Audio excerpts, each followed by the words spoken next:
Welcome দা Suman blogger channel. আজকে যাবো আমরা পার্কে ঘুরতে। তো চলো বন্ধুরা, কোনো রকম রেডি হয়ে বেরিয়ে চাঙ্গপাঙ্গ মিলে। বিকালে ওয়েদারটা মেঘলা মেঘলা লাগছে। তো দেখতে পাচ্ছ বন্ধুরা, প্রচন্ড কালো মেঘ ধেয়ে আসছে। আমরা সামনে যে মন্দিরগুলো দেখতে পাচ্ছি অনেক পুরনো। তো আর বেশি দেরি না করে বেরিয়ে পড়লাম। কত আনন্দতে আমরা যাচ্ছি। কিছুটা রাস্তা পেরিয়ে এসে আমরা দেখতে পাচ্ছি এক বিশাল মাঠ, কত বাচ্চারা খেলাধুলা করছে। আমরা আর একটু এগিয়ে গিয়ে দেখতে পাচ্ছি প্রচন্ড আকারে ঝড় শুরু হয়ে গেছে। তোমরা দেখতে পাচ্ছ এত ঝড় দিচ্ছে যে একটু হলেই চুলটা উড়ে টাক পড়ে যেত।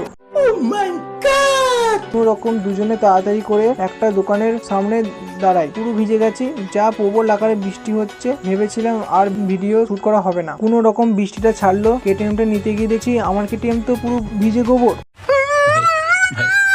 রকম মুছে বেরিয়ে পড়লাম। দেখতে পাচ্ছ বৃষ্টিতে রাস্তা, মাঠ, সব জায়গায় জল জমে গেছে কত। তো বন্ধুরা, অবশেষে পৌঁছলাম পার্কে। আমরা কেটিএমটা রেখে পার্কের ভিতরে প্রবেশ করলাম। দেখতে পাচ্ছ চারিদিকে কত সুন্দর সাদা ফুল দিয়ে কত সুন্দর ঘিরা রাস্তা, কত রকমের বসার জায়গা, কত সুন্দর সুন্দর ল্যাম্প দেওয়া আছে। দেখতে পাচ্ছ পার্কের ভিতরে রাস্তায় কত জল জমে গেছে বৃষ্টির জন্য। তো বন্ধুরা চলো বাইরে বেরিয়ে দেখি বাইরে ওইদিকে কি আছে। আমরা একটু সামনে এসে দেখতে পাচ্ছি একটা সুন্দর গঙ্গা ও তার চারিদিকে কত সুন্দর গাছপালা ও মাঠ ও তার। দেরি না করে বেরিয়ে পড়লাম বাড়ির দিকে। চলো বাই।